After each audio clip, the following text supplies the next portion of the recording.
UKPSC सामान्य अध्ययन PYQ and MCQ series Hindi lecture 18 पहला प्रश्न एक निम्नलिखित में से कौन विश्व की दूसरी सबसे लंबी नदी है? A. नील B. Amazon C. Mississippi Missouri D. Yangtze इस प्रश्न का उत्तर है B. अमेज़न नदी विश्व की दूसरी सबसे लंबी नदी है। यह नदी दक्षिण अमेरिका में बहती है और इसकी लंबाई लगभग 4,345 मील 7,062 किलोमीटर है। हालांकि नील नदी, जिसकी लंबाई 6,650 किलोमीटर है, सबसे लंबी नदी मानी जाती है, लेकिन अमेज़न नदी का जल प्रवाह और जल विद्युत क्षमता इसे महत्वपूर्ण बनाते हैं। अमेज़न में दुनिया का सबसे बड़ा जलग्रहण क्षेत्र और जैव विविधता है, जो इसे पर्यावरणीय दृष्टि से अत्यंत महत्वपूर्ण बनाता है। अगला प्रश्न दो निम्नलिखित में से कौन कायांतरित चट्टान का उदाहरण नहीं है? A. क्वार्ट्ज़ाइट B. Marble C. Nice D. Dolomite इस प्रश्न का उत्तर है D. डोलोमाइट कायांतरित मेटामॉर्फिक चट्टान का उदाहरण नहीं है। डोलोमाइट एक निर्माण चट्टान सेडिमेंट्री रॉक है, जो मुख्य रूप से कैल्शियम और मैग्नीशियम कार्बोनेट से बनती है। इसके विपरीत क्वार्ट्ज़ाइट, मार्बल और नाइस कायांतरित चट्टानें हैं, जो अन्य चट्टानों के उच्च दबाव और तापमान के प्रभाव से परिवर्तित होती हैं। इन चट्टानों का रूप और संरचना दबाव और तापमान के कारण बदल जाती है, जिससे नई चट्टानें बनती हैं। अगला प्रश्न 3 कौन सा पठार अरावली एवं विंध्य श्रेणियों के मध्य स्थित है? A. मालवा B. छोटा नागपुर C. दक्कन D. बुंदेलखंड इस प्रश्न का उत्तर है A. मालवा पठार अरावली और विंध्य श्रेणियों के बीच स्थित है। यह पठार मध्य भारत में स्थित है और इसका विस्तार मध्य प्रदेश और राजस्थान तक होता है। मालवा पठार को मुख्य रूप से काले बलुआ पत्थर ब्लैक बेसाल्ट की चट्टानों से बना माना जाता है। यह क्षेत्र एक महत्वपूर्ण कृषि उत्पादक क्षेत्र है और यहाँ की जलवायु भी अनुकूल है। इसके अलावा यह क्षेत्र ऐतिहासिक दृष्टि से भी महत्वपूर्ण है। अगला प्रश्न 4 विश्व में किस देश को चीनी का कटोरा कहा जाता है? A. Bharat B. Cuba C. चीन D. पाकिस्तान इस प्रश्न का उत्तर है B. क्यूबा को चीनी का कटोरा कहा जाता है। यह नाम क्यूबा के विशाल चीनी उत्पादन के कारण पड़ा है, क्योंकि क्यूबा दुनिया के सबसे बड़े चीनी उत्पादक देशों में से एक है। क्यूबा का कृषि क्षेत्र विशेष रूप से चीनी उत्पादन के लिए प्रसिद्ध है और यहाँ की जलवायु चीनी के उत्पादन के लिए आदर्श मानी जाती है। क्यूबा के चीनी उद्योग का ऐतिहासिक महत्व है और यह देश की अर्थव्यवस्था का एक अहम हिस्सा है। अगला प्रश्न 5 निम्नलिखित में से कौन सी नदी सतलुज नदी की सहायक नदी नहीं है? A. बांसपा B. Spiti C. Ravi D. व्यास इस प्रश्न का उत्तर है C.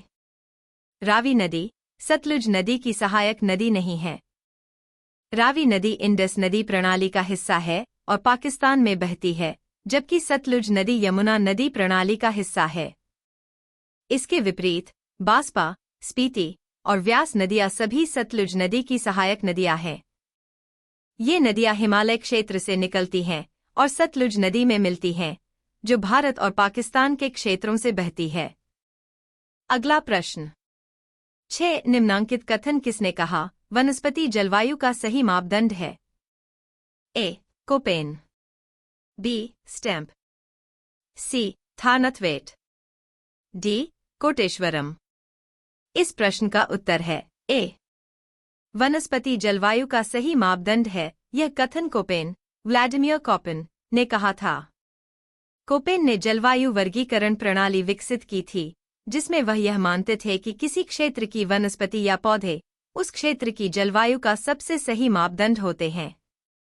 उनके अनुसार वनस्पति की प्रकार और वितरण जलवायु के प्रभाव को दर्शाते हैं, जैसे तापमान, वर्षा और अन्य मौसमीय परिस्थितियां। इस सिद्धांत ने पर्यावरण विज्ञान में महत्वपूर्ण योगदान दिया। अगला प्रश्न। 7 निम्नांकित में से कौन सी परत सममंडल में सम्मिलित नहीं है? ए. आयन मंडल, बी. क्षोभ मंडल, सी. मध्य मंडल, डी. समताप मंडल। इस प्रश्न का उत्तर है ए. आयन मंडल सममंडल होमोस्फेयर में सम्मिलित नहीं है। सममंडल वह परत है जहां वायु का मिश्रण समान रूप से वितरित होता है और इसकी रासायनिक संरचना एक जैसी रहती है। इसमें क्षोभ मंडल, मध्य मंडल और समताप मंडल शामिल हैं। इसके विपरीत आयन मंडल, आयोनोस्फेयर, ऊंचाई पर स्थित एक परत है जिसमें आयन और इलेक्ट्रॉनों का घनत्व अधिक होता है और यह सममंडल से अलग मानी जाती है। अगला प्रश्न। 8 निम्नलिखित में से कौन सा देश अफ्रीका महाद्वीप में अवस्थित नहीं है? ए. Gabon, B.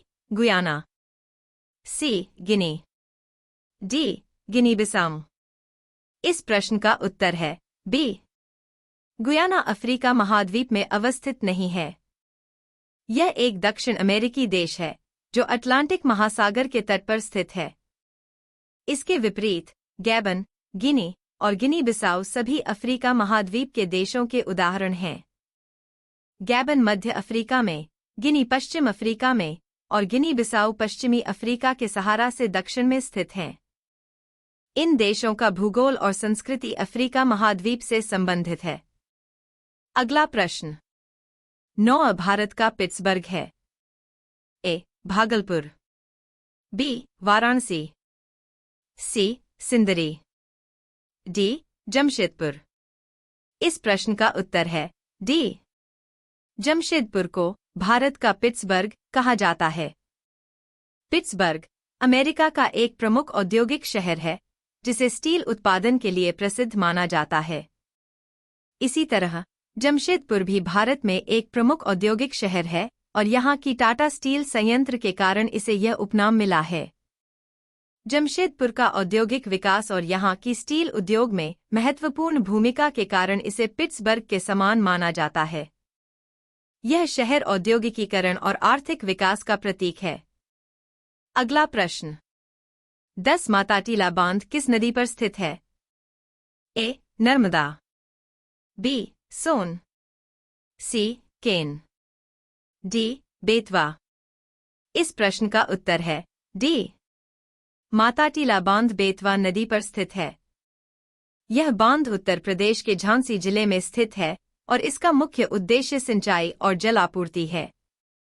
बेतवा नदी मध्य भारत की एक महत्वपूर्ण नदी है जो कांची और मध्य प्रदेश से होकर बहती है। माताटीला बांध का निर्माण 1960 में हुआ था और यह क्षेत्रीय जल आपूर्ति तथा कृषि कार्यों में महत्वपूर्ण योगदान देता है। इस बांध ने न केवल जल संकट को कम किया है बल्कि कृषि उत्पादन को भी बढ़ावा दिया है। अगला प्रश्न। 11 HBJ प्राकृतिक गैस पाइपलाइन निम्नलिखित में से कौन सा गैस पंपिंग स्टेशन नहीं रखती है? ए. अविला, बी. औलिया, सी. बबराला, डी. गुना। इस प्रश्न का उत्तर है डी. HBJ प्राकृतिक गैस पाइपलाइन एक प्रमुख पाइपलाइन नेटवर्क है जो भारत में प्राकृतिक गैस की आपूर्ति के लिए स्थापित की गई है। यह पाइपलाइन अविला, औलिया और बबराला जैसे गैस पंपिंग स्टेशनों को रखती है। हालांकि गुना में इसका कोई गैस पंपिंग स्टेशन नहीं है। HBJ पाइपलाइन नेटवर्क का मुख्य उद्देश्य प्राकृतिक गैस की आपूर्ति को भारत के विभिन्न हिस्सों में सुचारू रूप से वितरित करना है। अगला प्रश्न।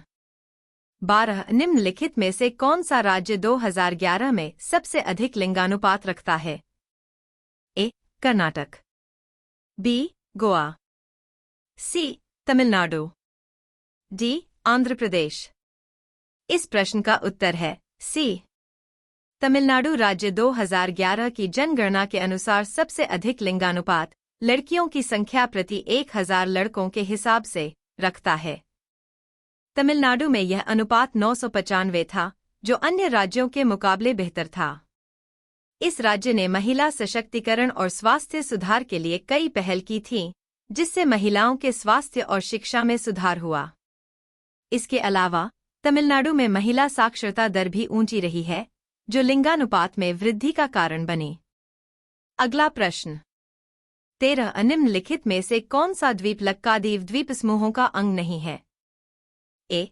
तिलंचोंग, बी. अगाथी, सी. कवरत्ती, डी. कल्पेनी।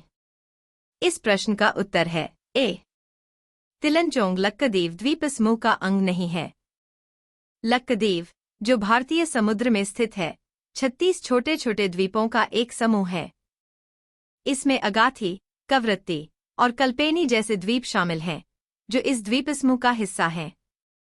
तिलंचोंग का स्थान अंडमान और निकोबार द्वीप समूह में है, न कि लक्कादीव में। लक्कादीव द्वीप समूह मुख्य रूप से भारत के पश्चिमी तट से दूर स्थित है और इसकी अपनी विशिष्ट पारिस्थितिकी और संस्कृति है। अगला प्रश्न 14 उत्तराखंड के कितने जनपद अंतर्राष्ट्रीय सीमाओं से जुड़े हैं? ए. 03, बी. 04, सी. 05, डी. 06। इस प्रश्न का उत्तर है सी.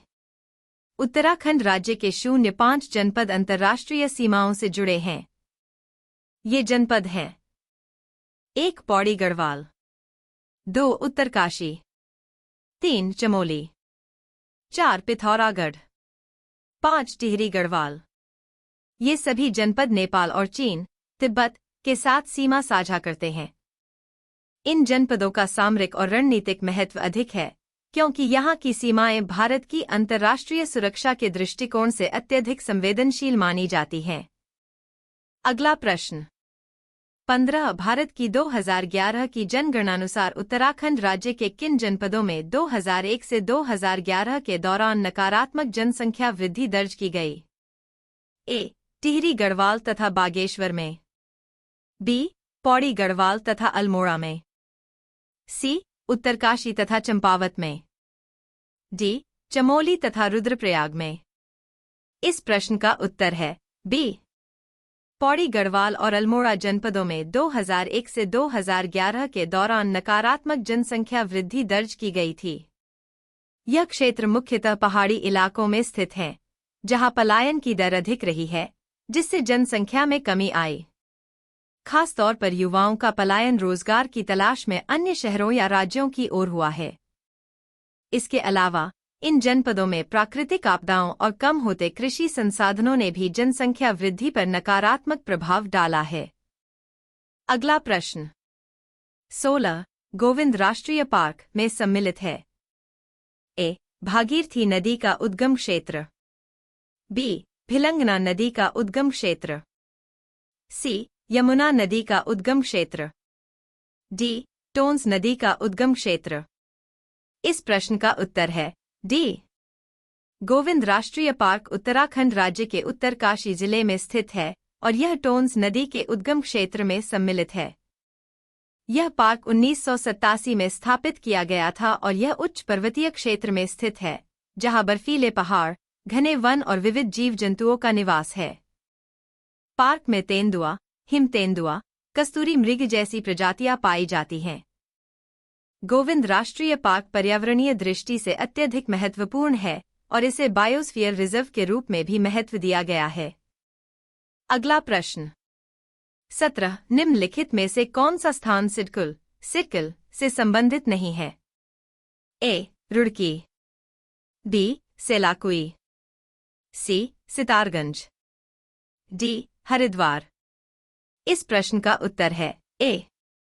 सिडकुल उत्तराखंड राज्य का औद्योगिक विकास संगठन है, जिसका उद्देश्य राज्य में औद्योगिक क्षेत्र को बढ़ावा देना है। रुड़की सिडकुल का हिस्सा नहीं है, जबकि सेलाकुई, सितारगंज और हरिद्वार सिडकुल के औद्योगिक क्षेत्र में शामिल हैं। सिडकुल ने इन क्षेत्रों में औद्योगिक पार्क और सुविधाएं स्थापित की हैं, जो रोजगार और आर्थिक विकास को बढ़ावा देने में मदद करती हैं। रुड़की सिडकुल के तहत नहीं आता है, यह एक अलग औद्योगिक क्षेत्र है।